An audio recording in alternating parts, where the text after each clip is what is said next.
거룩한 날, 혹한의 날씨에도 따뜻한 하나님의 사랑으로 평안하시기를 기도합니다. 사랑의 갈대상자 교회에 오신 성도 여러분 환영하며 축복합니다. 시작하게 하신 하나님의 은혜와 영광이 온 누리에 퍼지도록 날마다 부흥 번창하게 될 줄로 믿습니다. 이곳 줌에서는 예배와 회의만을 위한 공간을 삼고 권유와 홍보는 유튜브로, 나눔과 공지 등은 밴드와 카페를 통해서 진행합니다. 이 시간은 하나님께 예배드리는 시간입니다. 정시 입장과 성실한 참여 부탁드리며 주일 예배는 1부 오전 8시, 2부는 오후 4시입니다. 오늘의 말씀 제목은 내 탓일 겁니다. 주영철 목사님의 말씀 많은 은혜 받으시기 바랍니다. 오늘은 우리가 믿음으로 받을 하나님의 말씀 함께 나누겠습니다. 사무엘하 11장 1절로 5절까지 말씀입니다. 사무엘하 11장 1절로 5절까지 말씀, 저와 여러분들이 천천히 같이 맞춰 읽도록 하겠습니다. 그 해가 돌아와 왕들이 출전할 때가 되네 다윗이 요압과 그에게 있는 그의 부하들과 온 이스라엘 군대를 보내니 그들이 암몬 자손을 멸하고 랍바를 에워쌌고 다윗은 예루살렘에 그대로 있더라. 저녁 때에 다윗이 그의 침상에서 일어나 왕궁 옥상에서 거닐다가 그곳에서 보니 한 여인이 목욕을 하는데 심히 아름다워 보이는지라. 다윗이 사람을 보내 그 여인을 알아보게 하였더니 그가 아뢰되 그는 엘리암의 딸이요 햇사람 우리아의 아내 밧세바가 아니니까 하니, 다윗이 전령을 보내어 그 여자를 자기에게로 데려오게 하고 그 여자가 그 부정함을 깨끗하게 하였으므로 더불어 동침하매 그 여자가 자기 집으로 돌아가니라. 그 여인이 임신하매 사람을 보내 다윗에게 말하여 이르되 내가 임신하였나이다 하니라. 아멘. 오늘 우리 함께 나누었던 사무엘하 11장 1절 5절까지의 말씀으로 내 탓일 겁니다 라고 하는 주제의 말씀을 함께 나누겠습니다. 오늘 본문은 다윗의 범죄를 고발한 그러한 내용이 되겠습니다. 본문의 상황은 왕이 된 다윗이 굉장히 여유롭고 한가한 삶을 사는 듯 보이는 그러한 상황이 나타납니다. 그러나 여전히 우리가 역사적인 사실로 바라본다면 그에게는 여전히 곳곳에 전쟁하는 전장터가 있고 그의 삶 가운데도 여전히 고난이 이어지고 있는 상황을 우리는 압니다. 흔히 오늘 같은 본문을 대하면 우리 모두는 누가 어떻게 얼마만큼 잘못했느냐라고 하는 면에 집중합니다. 그러나 여러분, 오늘 본문은 다른 면을 우리가 보도록 그렇게 주의를 환기시킨다고 보여집니다. 오래된 예화 속에 누구 책임일까를 생각하게 만드는 이야기가 한편 있습니다. 돈 잘 버는 친구 4사람이 동업을 하는데 당시 최고의 유통물이었던 목화나 곡물 이러한 것들을 취급하는 창고업을 통해서 이 4친구가 크게 번창합니다. 어느 날부터 그런데 그 취급하는 품목이었던 곡물 또 목화에 특히 흠집을 내는 쥐가 발생합니다. 의논 끝에 이 쥐를 박멸하기 위해서 혈통 좋은 고양이를 키우기로 한 이 사업가 4명의 친구들은 소유의 밝은 터이기도 하고 비싼 고양이 들여놓기도 했었으므로 그 고양이에 대해서 각 한 다리씩 나누어서 자기 소유라고 하는 것을 이렇게 정해놓습니다. 그런데 이 고양이에 의해서 또 다른 문제가 발생하게 된 거죠. 이 고양이가 사고로 다리를 다쳤고 비싼 고양이라서 붕대도 감아주고 귀하게 치료도 해주었는데 이 호기심 많은 고양이가 불장난을 하다가 붕대에 불이 붙어버립니다. 그래서 뜨거워서 이리저리 돌아다니던 이 고양이 때문에 온 창고가 다 불타버리고 말았던 그러한 어처구니 없는 일이 발생되었지요. 이로 인해서 소송이 생기는 것은 당연한 일이었습니다. 누구 책임이냐 이란 공방이 이어지는 가운데 3명의 동업자들의 친구들은 붕대 감은 다리를 소유한 그런 친구, 이 3명 말고 나머지 한 사람, 붕대를 감은 다리의 주인으로 지정해졌던 그 친구가 다 배상해야 한다, 이렇게 주장하고 있고, 반면에 다시 또 맞소송에 들어갔던 친구 때문에 재판정에까지 갔는데, 그 재판정에서의 재판장의 판단은 3사람 주인이 배상해야 된다, 이렇게 판결을 짓습니다. 그 이유가 뭐냐 하면, 붕대 감은 다리를 소유한 주인은 그냥 다쳐서 그냥 싸매져 있었던 그 다리의 주인이고, 이 불을 붙이느라고 뛰어다녔던 그 다리, 3다리의 주인들은 그것에 따르는 책임을 져야 하는 것이니까 성한 다리를 가지되 소유한 3명의 친구들이 이 모든 것을 배상해야 된다, 이렇게 결론이 났다는 거죠. 여러분 생각에는 누가 여러분 배상해야 된다고 생각합니까? 누구에게 책임이 있다라고 여겨지십니까? 자, 이와 같은 이야기들을 오늘 본문 속에 우리가 기록된 말씀 속에서 누구 책임일까, 무엇이 문제일까를 좀 들여다보면 좋겠어요. 기록된 말씀은 사실 누구냐, 얼마만큼이냐, 이런 이야기가 아니고 다른 교훈을 우리에게 주시고자 하는 것 같습니다. 여러분, 모든 일에는 결과가 이르기 전에 그 결과에 이르도록 하는 원인들이 있게 마련입니다. 모두가 본받고 싶은 다윗인가 하면 모두가 경계하고픈 다윗에게의 내용이 오늘 이 범죄함에 대한 사실일 텐데, 우리가 오늘 이 본문을 두고 우리 인생에 주어진 그 환경들, 상황들을 보면서 보다 성공적이고 하나님 앞에 충성스러운 삶이기를 위하는 그러한 마음으로 오늘 은혜의 말씀을 삼고자 합니다. 여러분, 오늘 본문 속 11장에서 이제 처음으로 나오는 단어가 어떤 단어냐 하면 멜레크라고 하는 단어입니다. 이 멜레크라는 말은 왕이라는 말로 해석이 되었고, 그렇게 해석하는 것이 맞습니다만은, 그러나 어떤 왕이냐라고 하는 수로적인 의미가 표현되어진 것은 오늘 생략되었다는 거죠. 그러니까 이 왕은 왕이긴 왕이지만 야전에 있는 왕이라는 뜻이 이 왕의 본래 의미입니다. 그러니까 야전에 있다라는 왕은 어떤 왕이냐 하면 사령관이에요. 모든 것에 책임 관할이 주어진 그런 왕이죠. 그래서 오늘 본문이 시작할 때 이렇게 기록합니다. 왕들이 출전할 때가 되매 그러나 다윗은 왕궁에 있었다, 이 말이 지금 생략된 듯이 그렇게 기록되어진 거죠. 오늘 11장을 시작하면서의 문제점을 제기하는 바가 이런 거예요. 원인이 어디 있었느냐? 진실로 있어야 할 그 자리에 없었던 그 다윗, 그것이 문제다, 이렇게 말하고 있는 것 같아요. 자신의 위치, 역할, 의무, 책임, 이 모든 것들의 부재가 빚어낸 현실이 다윗이라고 하는 왕에게 오늘 범죄라는 결과가 주어졌다, 이렇게 설명하는 것 같아요. 사실 권리라는 것은 이러한 피하고 싶은 의무를 바탕으로 비로소 주어지는 것이 권리 아니겠습니까?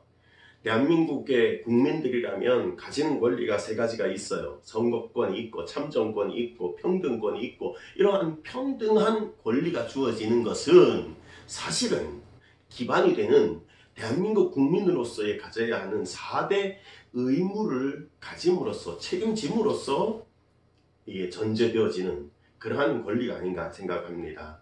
무엇이 있겠습니까? 근로, 교육, 국방, 납세, 이러한 의무들을 성실히 잘 감당하는 국민이어야 아무 문제나 제재 없이 선거권도 참정권도 다른 평등권도 저에게 권리로 주어진다, 이런 겁니다. 동전의 양면 같은 그러한 거지요. 우리 인생의 면면들이 사실은 다 그러합니다. 여러분, 다윗의 경우 그가 그 직책을 성실히 수행해서 전장에 나가 있었다면 우리는 이것을 좀 깊이 있게 생각해 보아야 한다는 거죠. 그랬다면 여러분, 이전처럼 다윗, 그러면 그 이름 그대로 그는 용맹한 사람이요 수아의 사람을 사랑하는 사람이요 여전히 지혜롭고 훌륭한 왕이라고 하는 칭송을 받는가 하면, 여러분 영적으로도 사단이 주는 유혹과 시험이 그의 삶 가운데 틈타지 못했을 것이라고 하는 그러한 분명한 사실이 다가옵니다. 생각해 보십시오. 그 다윗 왕의 부하 우리야라고 하는 사람 얼마나 충성스러운 사람이었습니까? 왕을 위해 전장에 나가는 것을 기꺼워했던 사람입니다. 비록 나중에 보면 다윗이 자신의 범죄를 은폐하기 위해서 주어진 것이긴 하지만 우리야에게 모처럼의 휴가가 주어졌습니다. 그러나 그는 그에게 주어진 그 황금 같은 휴가임에도 불구하고 내 동료들은 저 전장 가운데서 죽음을 불사하고 어려움을 또 자신들에게 주어진 사명을 감당하고 있는데 나 홀로 집에 들어갈 수 없다 라고 하는 생각으로 여전히 자신의 집이 싫어서 들어가지 않은 건 아니잖아요. 그 집에 들어가는 것을 꺼려하는 그렇게 강직한 충성심을 보이고 있었던 부하 중의 부하가 우리야라고 하는 사람입니다. 여러분 다윗 자신도 여러분 일찍이 그랬습니다. 여러분 자신을 해하려고 하는 원수였던 사울 왕, 그가 자신의 생명을 해하기 위하여서 쫓고 계속해서 기회만 엿보는 그였지만 그를 죽일 수 있었던 상황이었음에도 불구하고 그 사울의 생명조차도 존중히 여겼던, 특별히 하나님이 세우신 왕이기 때문에 내가 함부로 할 수 없다라고 하는 그 충직한 마음이 위로 하나님 아래로 자기가 섬겼던 왕 사울 그랬기에 그도 역시 우리와 못지않게 그렇게 충성스러운 사람 중에 한 사람이었던 것이지요. 얼마나 충성스러워서 신뢰를 얻을 만했냐면 여러분 자신의 육신의 아버지가 여러분 몇 마리 안 되는 암양을 맡겨놓고 기르게 했습니다. 목동으로서 이제 자질을 키워나가게 하기 위한 수단이었겠지요. 그런데 그 양을 지키는 의미에서 이 어린 나이에 다윗이 얼마나 성실하게 그것을 돌보고 그 열심을 보였는지 여러분 이 모습이 보기 좋아서 될성 부른 나무는 떡잎부터 안다. 그런 옛말처럼 하나님께서 보실 때 그렇게 보셨을 것 같아요. 그래서 이 다윗이라고 하는 아이에게는 나라를 맡겨도 되겠구나. 그래서 선택하신 것이 하나님께서 세우시고자 원하셨던 왕 바로 다윗 아니었겠나 이렇게 생각이 듭니다. 그에게는요 용모 준수한 사울도 이미 있었고 기라성같이 더 이 체격도 좋고 또 용모도 준수하고 그러한 다윗 손 위의 형들이 여럿 있었습니다. 그럼에도 불구하고 그 모두를 제치고 우리 하나님께서 선택하셨는데 특별히 하나님의 이름이 욕되다, 하나님의 백성의 이름을 욕되게 한다라고 하는 의분을 가지고 그런 명분으로 어린 나이임에도 불구하고 전장으로 뛰어나가 적장 골리앗을 쓰러뜨리는 그런 용맹 정도를 보았을 때 이렇게 선택했는데 모두의 기대를 저버리고 이 모든 조건을 망실시킨 처사가 그 시발점이 오늘 본문의 이 내용이다라는 거지요. 그러니 여러분 우리는 정말 경계해서 살아야 합니다. 오늘 우리의 시대에도 하나님의 기대는 계속되고 있거든요.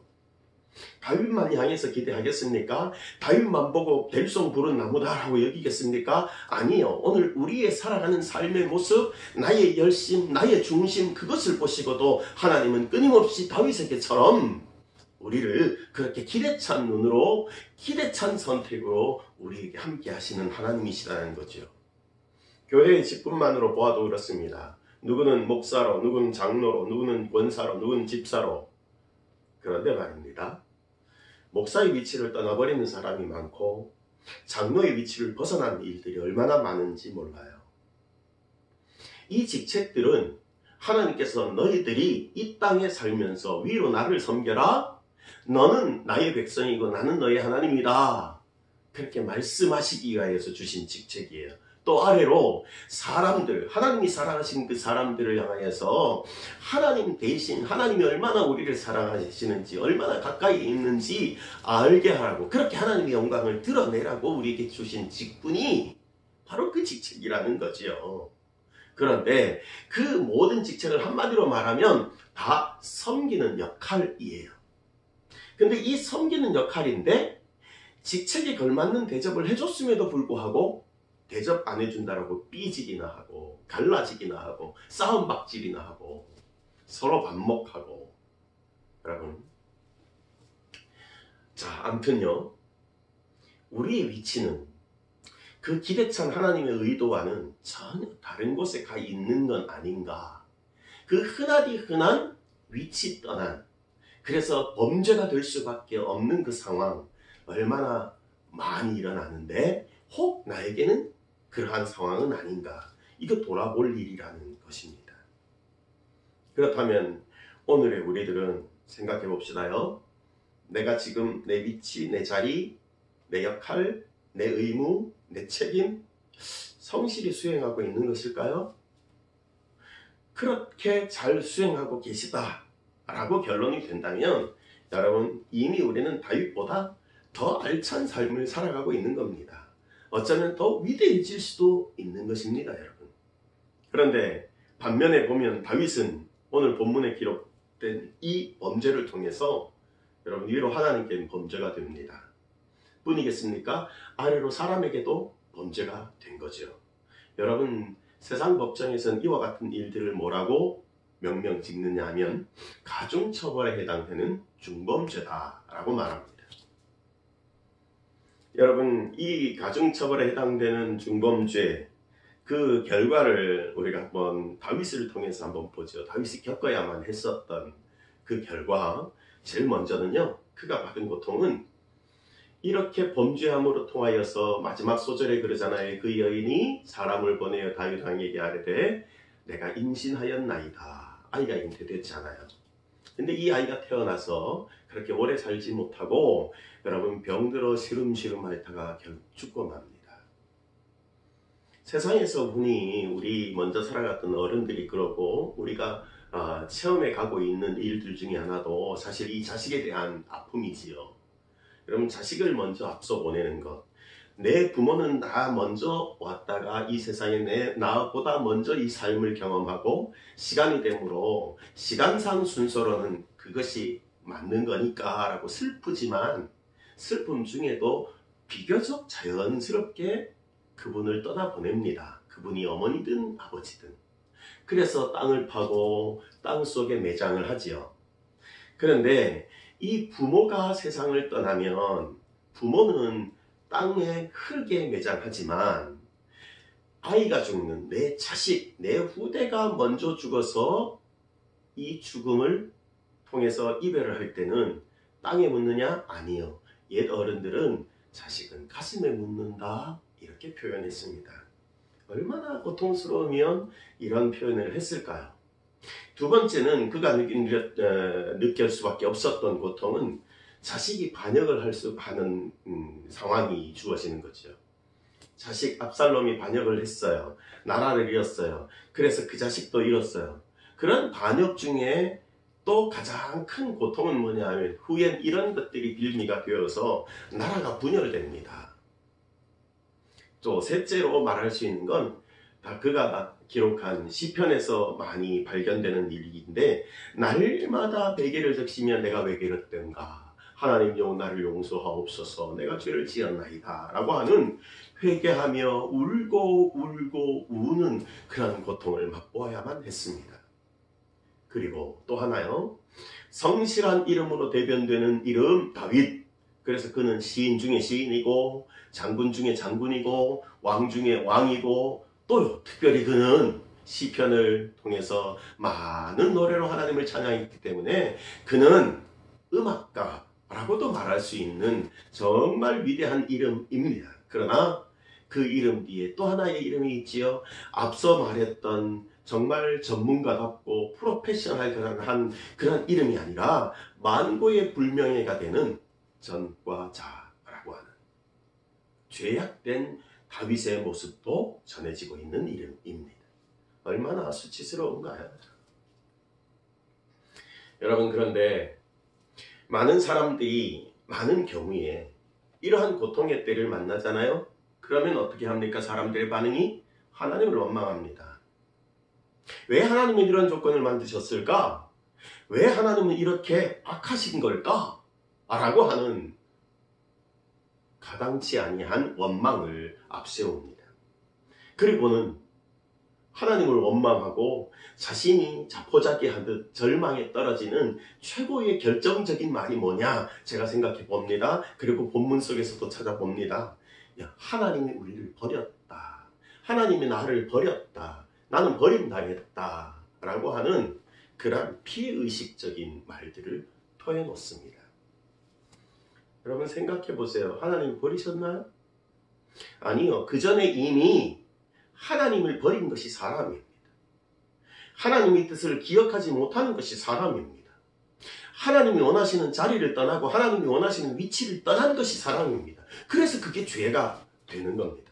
그래서 얻어지는 결과가 여러분 모든 것이 하나님께로부터 풍성히 내리는 헤세드의 은혜, 인자하심이 영원함이로다 노래할 수밖에 없는 그러한 풍성한 은혜임에도 불구하고 여러분 이것이 죄악으로 말미암아 변하여서 이마에 땀이 흘러야 솟아늘 넣는 고통이 되었다라는 말이지요. 저와 여러분들이 오늘 지금 이 자리에서 점검하셨으면 참 좋겠습니다. 하나님과 우리를 계급으로 이해하기는 충분하진 않지만 그래도 조금만 채용해서 생각해 본다면 군사회 속에서도 직책에 맞게 위치하고 이 직책에 맞게 생각하고 직책에 맞게 목표도 가지고 그렇게 점검하라고 늘상 가르치지 않습니까? 그걸 기억하십시오. 여러분 나비 효과라는 말을 아시지요? 중국의 어느 한가로운 농가에서 나비 한 마리가 날갯짓을 합니다. 폴폴폴 아무것도 아닌 것 같은데 이것이 크게 파장을 계속해서 이어져서 더 크게 영향을 미치면 미국 플로리다 주까지 가서 거대한 하리케인으로 변한다라는 거지요. 그래서 음악적인 용어로 말하면 크레센도의 효과를 나타내더라. 이런 이야기 들어보셨으리라 생각합니다. 여러분 결론은 두 가지입니다. 여유롭고 한가하고 누리는 것 같은 왕궁에서 다윗이 거닐던 그런 모습으로 살아가면서 틈이 타져서 나중에는 악한 큰 폭풍을 만들어낼 거냐? 아니면 아직도 나에게는 달려갈 길이 많다. 늘 긴장하고 내게 주어지는 것이 뭘까? 내가 지금 싸워나가야 할 분투해야 할 전장은 어디일까? 그렇게 생각하면서 전장에 나가 있어야 할 진짜 이름 그대로 멜레크여야 되는 다윗이 그 멜레크이면서 얻었어야 하는 결과 바로 선한 폭풍 그것일까? 이 두 가지에 우리가 직면해 섰습니다. 여러분 무엇을 위해 어떻게 사시겠습니까? 모두들 이와 같은 상황이 되면 전장에 나가는 것 좋아하지 않습니다. 싫어합니다. 처음엔 단단한 각오를 하더라도 조금만 괜찮다 싶게 상황이 변하면 그러면 서서히 행동이 변하고 마음이 변하고 모든 것들을 변해 갑니다. 신앙에서도 돌려 말하면요. 주일 성수 안 해도 괜찮더라. 하나님이 벼락 안 때리시더라. 11조 안 해도 아무런 영향이 없더라. 호통치는 하나님 내가 한 번도 그 고통 들어본 적 없다. 그렇게 아니란 생각으로 갑니다. 여러분 어떤 사람이 생각하는 것처럼 벼락 없더라. 호통 안 치더라. 그걸로 그냥 계속 살아가도 아무 문제 없다면요. 혹시 진짜로 하나님이 버리셨는지 모릅니다. 유기에 처해셨을지 알 수 없는 일이에요. 아니면 저는 더 무게를 두는 것이 여기입니다만 하나님이 기다리시는 거지요. 오래 참으시는 거지요. 사랑하니 그래도 봐주시는 거지요. 돌아오겠지. 여러분 실험에 의하면 처음부터 뜨거운 물에 개구리를 이게 집어넣으면 아이고 뜨겁다 그러고 내가 죽겠구나 하고 발버둥을 친답니다. 여러분 살려고 그렇겠죠. 어쩌면 뛰쳐나와 살 수 있습니다. 몸에 화상은 입을지라도 그래요. 비커에 담긴 실험용 개구리는 반면에 어떤지 아십니까? 은근하게 물을 가열을 하잖아요. 그러면 뜨뜻하구나. 아, 좀 더 뜨뜻하네. 뜨뜻해. 그러면서 서서히 몸이 익어가며 죽어간답니다. 여러분, 우리 경계 좀 바르게 한번 해봅시다. 여러분, 천마음으로 살아야지 않겠습니까? 책임도 있고 의무도 있고 그런 다음에 주어지는 우리에게 오는 권리, 그걸 정말 제대로 누리는 우리가 되었으면 좋겠습니다.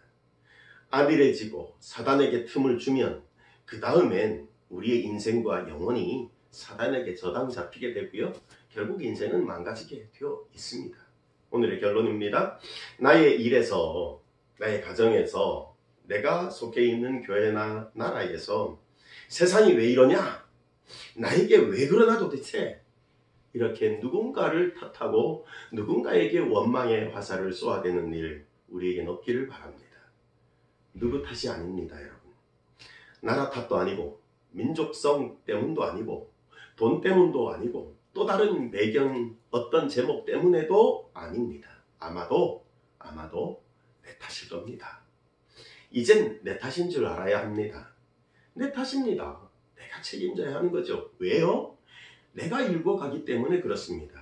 내가 일구는 오늘의 작은 책임과 의무가 잘 지켜낸 내 위치가, 이것이 크나큰 나비 효과를 일으켜서 우리 인생에 큰 성공도 만들고 큰 아름다움도 만들어낼 것이기 때문에 그렇습니다. 이렇게 우리의 하나님은 우리와 함께 하신다는 거죠. 이미 우리는 하나님께서 다윗에게 주신 은혜처럼 기대 가득해서 믿음 주셨고 사명도 주셨고 협력할 동지나 동력자도 주셨고 환경도 주셨고 교회라고 하는 아름다운 필드도 주신 참 좋은 백그라운드를 우리는 가졌습니다. 아무쪼록 지금의 우리 모습이 더 아름다울, 아쉬움이 없는 멋진 모습의 선한 모습으로 더 큰 영향력으로 아주 탱글탱글 열매 맺혀지고 확실하게 연그러져 가기를 주 예수의 이름으로 간절히 축복합니다. 아멘. 다 함께 기도하겠습니다.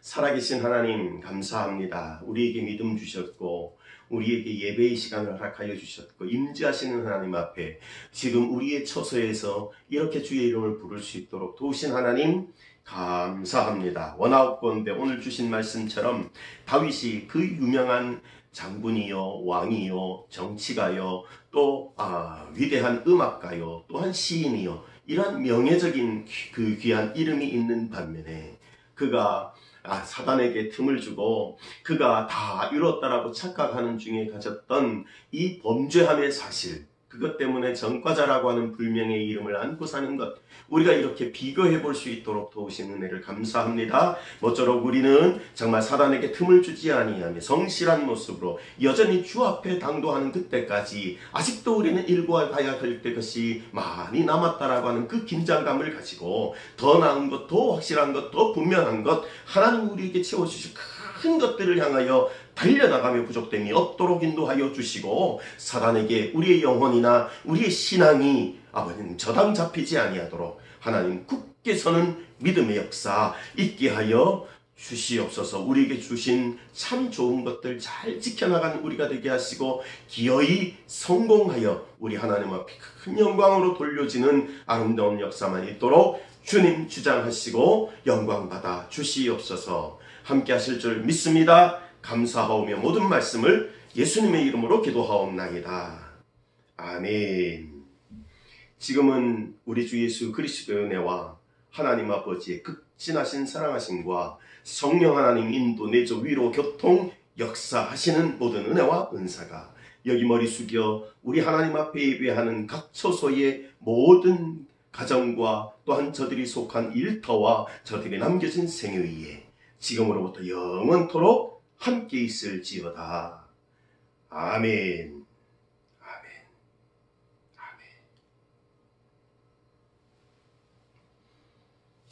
감사합니다. 예배 잘 마쳤습니다. 다음 주에 뵙겠습니다. 샬롬.